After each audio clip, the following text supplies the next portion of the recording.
Hoy tenemos un desafío, tenemos que parar el tiempo. Tenemos que parar el tiempo. Solo 15 minutos. Y sin embargo, es importante que experimentemos algo especial que nos ayude en el día a día, que nos ayude a transmitirlo. ¿Cómo se puede parar el tiempo? El tiempo se puede parar con la presencia. Si estamos plenamente presentes aquí, con todo nuestro ser, con toda nuestra alma, el tiempo se para. ¿No os habéis dado cuenta cuando estáis enganchados en una conversación bonita, oyendo una música que os encanta, leyendo un libro especial? ¿No os habéis dado cuenta cómo el tiempo se para? Ya no hay pasado, ya no hay futuro, solo hay un presente continuo. Para el ser humano, este estado de presencia es difícil. Es normal en el niño. ¿Quiénes de vosotros tenéis niños pequeños? Para nosotros nunca crecen, por supuesto. El niño tiene una escucha interesada. Tú le hablas a un niño pequeño y está plenamente absorto en lo que le dices. El adulto va desaprendiendo esta forma de prestar atención y su escucha se convierte en una escucha no interesada, sino educada. Es decir, te deja la cara y se lleva el resto. Se queda pensando en el pasado. Joder, si es que tenía que haberme tomado esos huevos revueltos, es que tenía una pinta. O empiezas a pensar en el futuro. Bueno, ¿qué haré cuando salga de aquí? Las llamadas. La presencia es tan importante. Estar plenamente. Sabemos perfectamente que el cerebro se abre. Lo segundo que os quiero contar es la experiencia de Elizabeth Kubler-Ross. Tal vez alguno de vosotros, alguna de vosotras os suene. Fue la máxima autoridad que existió en el mundo en tanatología. La tanatología es la ciencia de la muerte. Psiquiatra formada con Carl Gustav Jung, trabajó en Chicago muchos años. Ella descubrió lo siguiente. Cuando acompañaba a los enfermos en su viaje final, al menos en este espacio, le llamaba la atención una cosa. De forma habitual, estos enfermos que estaban ya muriéndose, decían dos cosas. Claro, esto es importante prestarle atención, porque una persona que está dejando este mundo tiene algo importante que comunicar. Lo primero es que cuántos sentían no haberse reconciliado con un ser querido. Bajo la perspectiva de la partida, se daban cuenta de cómo cosas pequeñas, insignificantes, tonterías, les habían separado de seres queridos. Lo segundo era, me habría atrevido más en la vida. Me habría atrevido más. No era lamentarse por cosas que se habían atrevido, sino lamentarse por no haberse atrevido.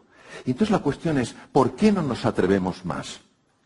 ¿Qué hace que nos cueste salir de la llamada zona de confort, traspasar el umbral y empezar el camino del héroe o de la heroína? ¿Qué lo impide? Pues lo impide algo muy sencillo. Yo tengo un amigo al que quiero muchísimo, Fernando. Fernando un día entra en su casa y ve a su hija pequeña, intentando rellenar una circunferencia, ¿vale? La tiene que rellenar de un color. Y observa a su hija y la ve súper tensa. Ahí, dice, ¿qué haces, hija? Dice, papá, estoy rellenando esta circunferencia. Notó su cara de crispación, su tensión, su falta de disfrute. Y le dijo, ¿qué pasa? Te noto. Papá, es que no me puedo salir del redondel. No me puedo salir. ¿Y por qué no? Porque no me puedo salir. Porque me han dicho que no me puedo salir. Hija, intenta salir, papá, que no puedo. Pero el hombre, Fernando, era un hombre comprometido, es un gran explorador. Y dijo, hija, inténtalo un poquito. Y la niña se salió un poquito con sensación de horror. Dice, un poquito más. Y lo intentó un poquito más. Y de repente la niña empezó a salirse y a dibujar fuera de ese redondel. Dijo, papá, si es una estrella. Papá es una flor. Papá es un sol. La niña entera se relajó. Empezó a sonreír. ¿Qué estamos haciendo? ¿Por qué en una ocasión el director del Instituto del Cerebro en Milán dijo, genio se nace y imbécil se llega? ¿Qué hacemos? ¿Qué hacemos? Porque una persona levantó la mano y dijo, profesor, ¿qué hay entre medias? Y dijo, el sistema educativo.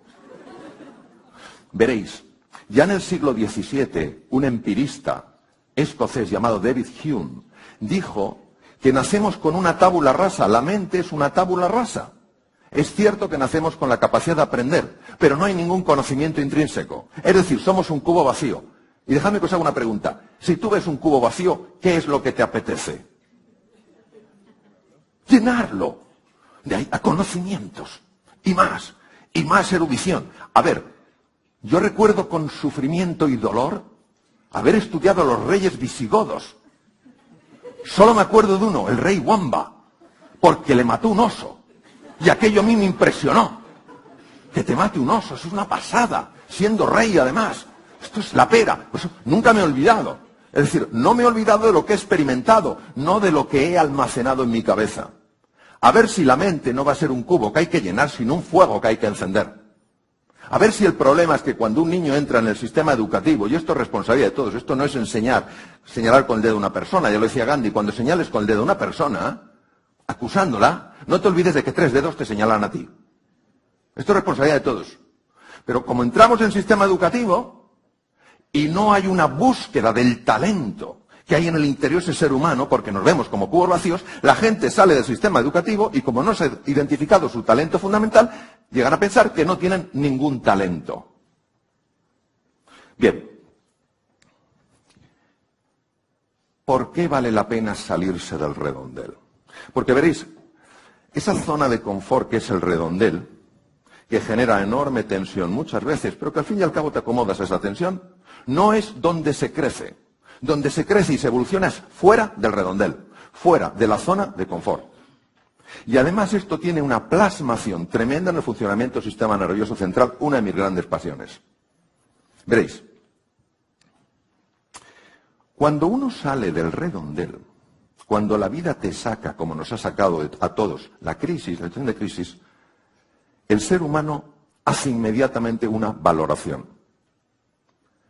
Una de las valoraciones que puede hacer al salir de su redondel es, esto es una zona peligrosa, a ver lo que me puede suceder, no sé cómo manejar.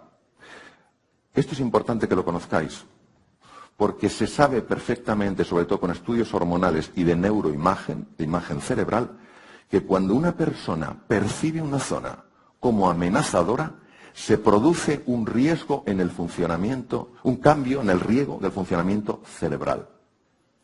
¿Verdad que si viniera un tigre hacia mí, no tendría sentido que empezara a decir, ¡buah! Analicemos esta situación con cuidado? ¿Qué proceso de negociación puedo emprender? Busquemos, eso sí, una alternativa creativa. Hay que pensar en el largo plazo. El tigre me vería y diría, me lo voy a comer y además es imbécil. Porque bajo el patrón, el mecanismo de supervivencia, solo hay 3 respuestas posibles, que es huir corriendo a lo bestia, es atacar si entre el tigre y yo está un hijo mío, o está mi mujer, o un ser querido, o quedarme bloqueado. Pero no penséis que el bloqueo es me voy a quedar quietecito porque a lo mejor no me ha visto. Eso no engaña ni un mosquito. Es una parálisis absoluta.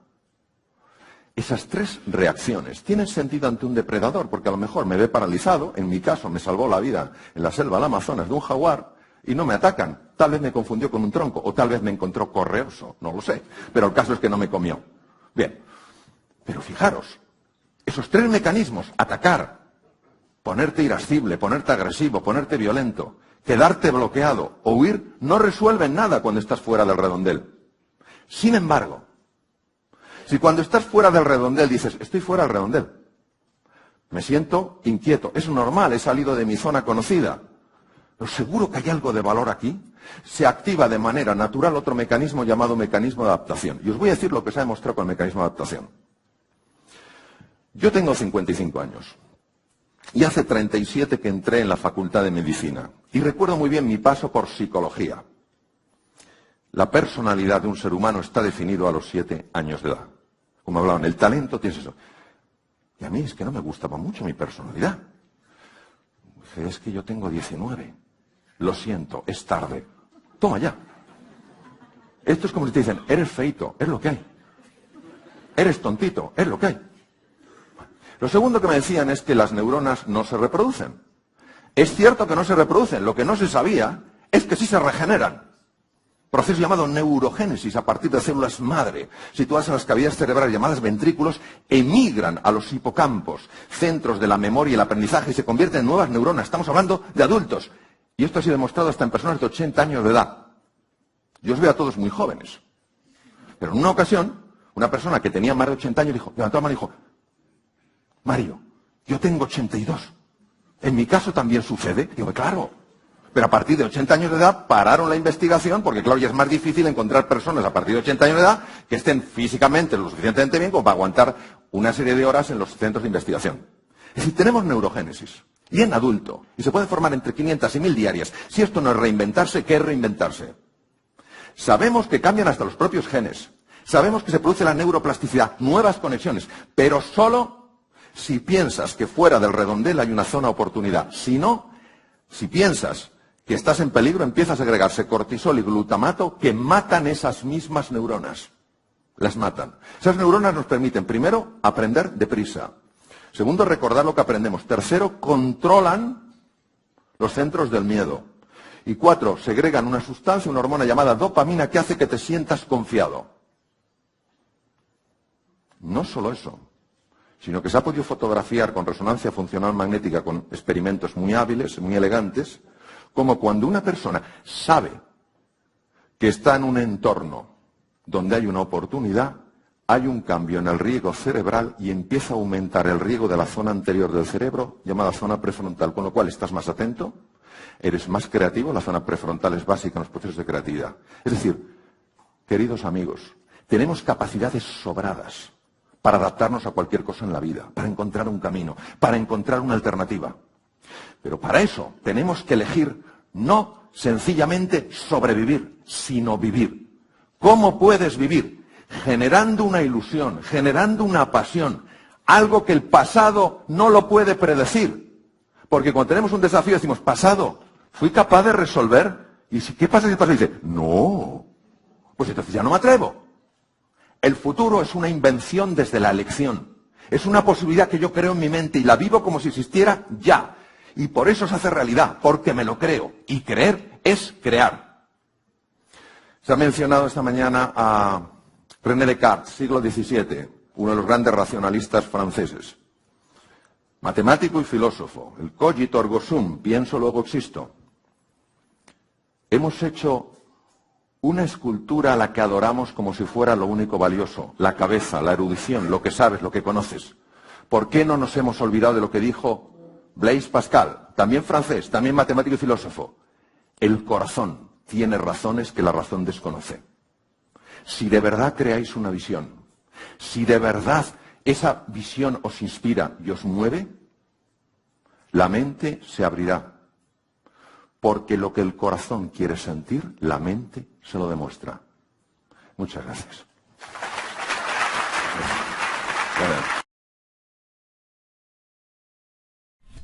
En una ocasión a Albert Einstein le hicieron la siguiente pregunta.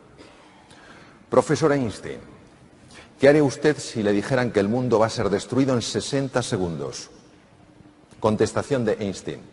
Pasaría los primeros 59 segundos haciéndome una pregunta y el último contestándola. Sorprendente, ¿no?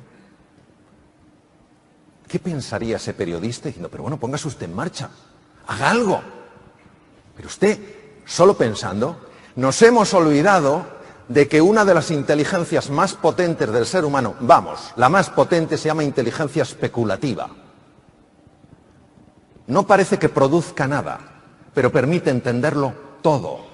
Y eso exige reflexión, paciencia, tranquilidad. Nos hemos convertido en el Homo faber, el hombre, el ser humano que hace. ¿A dónde vas, Mario? No lo sé. No tengo tiempo para pararme a pensarlo. Ya he hecho una cosa, bueno, tengo que hacer otra. Párate. No, 3, 4, 5. Hay que dejarse envolver por la pregunta. Que la pregunta nos toque en nuestro núcleo. Es la base del coaching cuando es potente. Preguntas que nos toquen el núcleo, que nos obligue a meternos dentro, a reflexionar y decir, ¿qué significa esto en mi vida? Las preguntas tienen la capacidad de abrir nuevos espacios en la vida. Empiezan a aparecer caminos que no sabíamos que existían. Vamos a hablar de un concepto sumamente potente en el ser humano que se llama la visión de lo posible. No la visión de lo razonable, sino la visión de lo posible. Y para acceder a la visión de lo posible hay que hacerse preguntas que no nos hayamos hecho nunca antes. Y yo os traigo algunas de esas preguntitas. ¿Quién es responsable de nuestra felicidad y de nuestro futuro? ¿Qué pasaría si el futuro fuera una elección? ¿Un aburrimiento? ¿Un aburrimiento? Fantástica contestación. Vamos a encontrarnos con una cosa que no es sencilla de ver para un ser humano, que es que le pongan un espejo delante. En una ocasión Emerson dijo: la verdadera misión de un amigo es ponerte delante un espejo en el que puedas ver toda la nobleza que hay en tu interior. Ahora, este espejo tiene dos partes, y lo primero que vamos a ver no sé si va a ser agradable de ver. Considero que es profundamente necesario.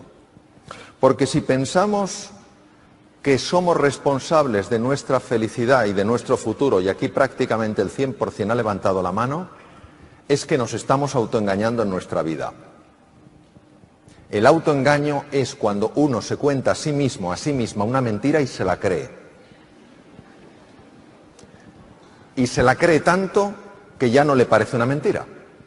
Todo el mundo ve que es una mentira, menos la persona que se ha contado la propia mentira, para la cual la mentira es verdad. ¿Vivimos de acuerdo a lo que pensamos y a lo que decimos? Porque si yo creo que soy responsable de mi felicidad y responsable de mi futuro, no tiene sentido que siga echándole la culpa a mi jefe.